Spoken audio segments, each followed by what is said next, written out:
About a week ago, I put out a video because 3 actors were apparently in the running for Supergirl in the movie Supergirl Woman of Tomorrow, and also presumably maybe Superman Legacy. It seems like, if anything, there'll probably be at least like a picture of her, or maybe like a post-credit scene, or that character could just be part of the movie, like show up and say hi and stuff. But Kara is going to be in Supergirl Woman of Tomorrow, which I wouldn't be surprised if will be the second movie out after Superman. Originally, it seemed like the slate was Superman, and then Authority, and then Supergirl. Only because I think that's the order they were announced in. But now I'm thinking maybe it is this. Maybe it is Superman, Supergirl, and the Authority, because we haven't seen any information about the Authority. Supergirl has both an actor now and a writer, so that's something. There's 3 actors that were in contention.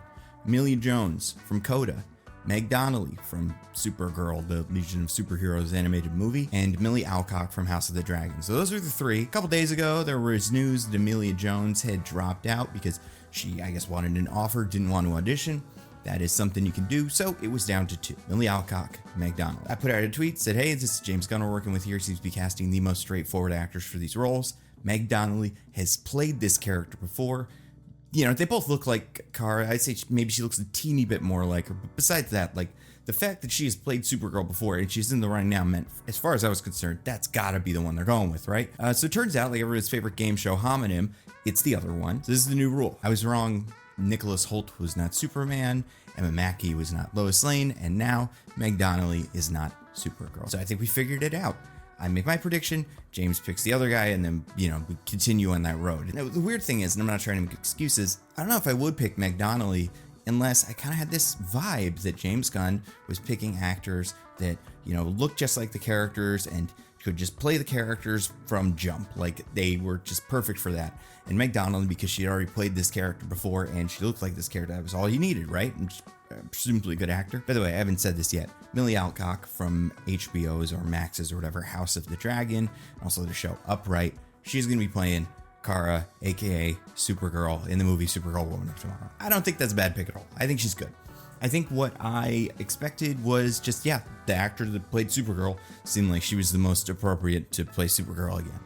I understand, apparently from looking at like James's tweets about this, he posted, he's very excited about it, said it's true, this is not a rumor, she is definitely joining the team. She apparently had an amazing audition or, a chemistry test or whatever they were doing, and he's very excited about her. But I'll say, online, outside of maybe Supernatural fans, who I think, obviously skew closer to Meg Donnelly because she was from that show, people do seem pretty excited. I think when I posted this, a week ago, I think most of the people in the replies to the video and to the tweets were saying they wanted Milly Alcock. So, that's good. I do think just out of all 3, she's the highest profile. So I'm not surprised that she has the most fans, and she's good. I have nothing to say really. My one question about her is, does she do American? In the series I saw, she's Australian, Upright, and then in House of the Dragon, she's like that kind of, Westerosi, British, whatever.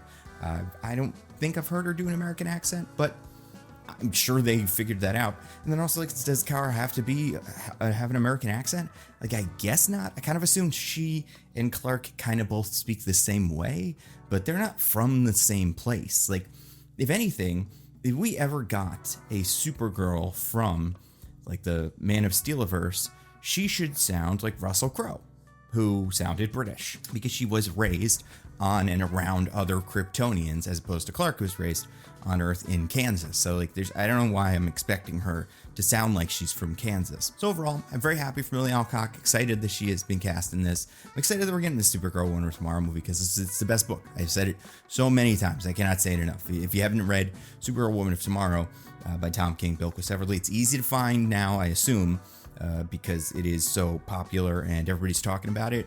I imagine maybe it'll be a little tough to get your hands on, in the immediate term, but this isn't like one of those books that's been out of print for years and years, and you got to really search around for it. Like, I'm sure you can find it. I will say, Milly is the only actor currently cast in this movie. We don't know who else is going to be in it. I'd assume, there will be a Ruth, the little, I'd say maybe 10-year-old girl that hangs out with Supergirl, and then there will be a Krem, some sort of space pirate villain. And then I guess, a father and a mother for Kara for flashbacks, and probably some other supporting characters that they meet along the way. Because we haven't seen anything about any of those characters, My guess, and this is just a guess, is that this means she probably is in Superman Legacy. And if they're going to start filming soon, they got to have her on set. You know, cat's out of the bag. It makes sense.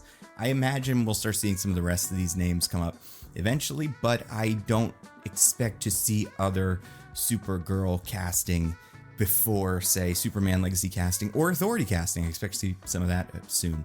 Maybe it's interesting now I'm looking at it, right? There's Blade, which is super up in the air because it's being rewritten. Fantastic Four, no cast, also being rewritten. Captain America New World Order, also being rewritten. Things apparently being taken out of it. Actors are being replaced, which maybe will get its own video. And Thunderbolts, still don't know very much about that one. Also, actors are being replaced, and we don't have a whole... honestly, that one probably out of the four seems like the one that's the most set in stone in terms of plot, and that is not very set in stone. Then you have Superman Legacy coming out next year. There have been rumors about what the story is, but they could all be very wrong, and those could all change eventually. I guess what I'm saying is, it's interesting that next year, in 365 days and whatever, these movies are going to start coming out. Like, these movies are going to get released. I think the first one drops in February or March, and we don't know the plot of any of them. And that could change so much. I think that's interesting, So yeah, we got a Supergirl, Milly Alcock. Very good. We got that before we got a Batman. Seems like Batman's gonna take a little while before we get any Lanterns, before we got a Wonder Woman, and of course, before we got a Fantastic Four.